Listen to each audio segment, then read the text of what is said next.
Welcome, one and all, to the Power Rankings for Week 1. And for those of you who are not going to stay long, we've got the Power Rankings for you right here. Ponies, Impact Gaming, R6 Limits, and EG all bringing up very good games. They looked very strong today, but we'll get into depth with that later. Bringing up A, we've got Aviate Black, Team Defiant, and NBW. Bringing up B, we've got Pure Esports, and of course the Weekend Boys. C, we've got Pog Champions and SG. And D, we've got Ace Gaming and Andromeda Esports. Now, to get into depth about these specific choices, let's go ahead and start in alphabetical order with Ace Gaming. Ace Gaming, they were playing on Coastline. They were undefeated on that map up until that game. R6 Limits came in and just showed them out. They killed them on their own map. Absolutely unacceptable performance by Ace Gaming. They'll be hoping to rebound next week. And now as we move on to Andromeda, again, same story for them. I mean, without the undefeated record on Clubhouse, of course, but Impact Gaming came in and took no prisoners. Andromeda had no answer for anything that Impact Gaming threw at them. The very few round wins that they had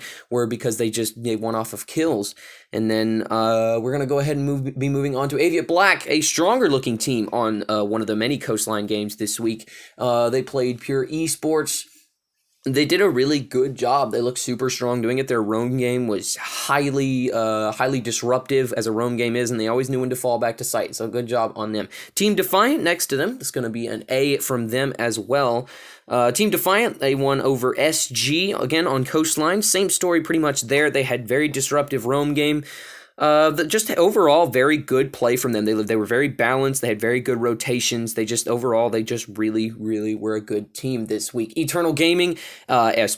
I mean, they absolutely walked in on Pog Champions, who were just absolutely unprepared, and EG just absolutely taking the fat dub there. I mean, Pog Champions had a 3-1 lead towards the end of the first half, and then EG just brought it back to 7-4. So, I mean, obviously, kudos to them and what they were able to do for their team. Now, as we move down to Impact Gaming, again, they walked in on on Andromeda, and they absolutely took no prisoners. I mean, Spades and Savu just absolutely, they were knocking heads, man. They just absolutely crushed the opposition this week. Impact Gaming looking like one of the strongest teams in the league right now. And now, as we move on to NBW, they get an A. Even though they lost to Ponies eventually on Coastline, it was a very, very close game. Or excuse me, they didn't lose. That was a tie.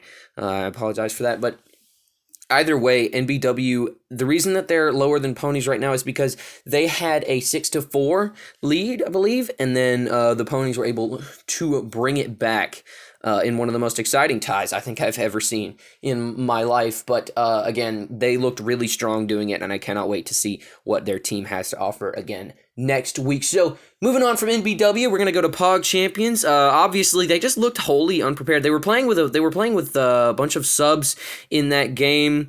Tom's was there, but there's only so much that one man can do in a team game, and overall, it was just a bad game for them. They just could not. They had no answer for really anything their opponent threw at them, and yeah, it really did come back to bite them in the end.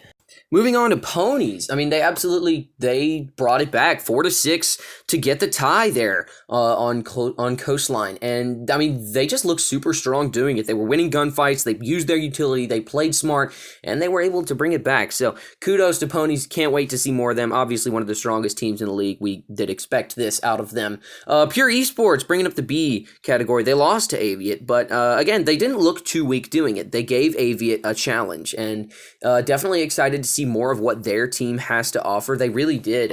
They really did show up on Coastline. They really did surprise Aviate with something that I think they were not expecting, to say the least. Now, as we move on from Pure Esports, we're going to be talking about R6 Limits. They came in on Ace's home turf and absolutely crushed them. I mean, this game was hard to watch if you're an Ace Gaming fan. I mean, yeah, there were good moments for Ace, especially the 3K from Search in main lobby, but honestly, there was nothing good that really came out of this game for Ace Gaming. R6 Limits absolutely stormed in, giving them the first loss on Coastline and on the kitchen bomb site in Ace's competitive history. So good work to R6 Limits. SG, they're going to be bringing up the C category. Obviously, them, losing to Team Defiant, they didn't really look very strong. There was nothing that they could really get going. They just lost a lot of traction overall. Now, moving on, last but not least, the Weekend Boys. They had a forfeit win this week. They were supposed to play Under Fire Blue, which, according to several news sources,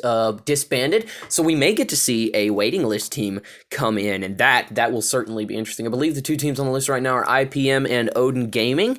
If there are any others on there, I'm not aware of it. But again, they actually made a scrim out of the lobby. They scrimmed 4 Ace Gaming members and I believe X Livin from not the Weekend Boys. That was from Ponies, and I believe that's the scrim score. That was like 7-3. I don't know. Weekend Boys, they get a B simply because it was a forfeit win, and there's not really much that we can tell from it. But again, all the teams this week look super strong except for a couple. Absolutely cannot wait for week 2 and the highlights that will come from it.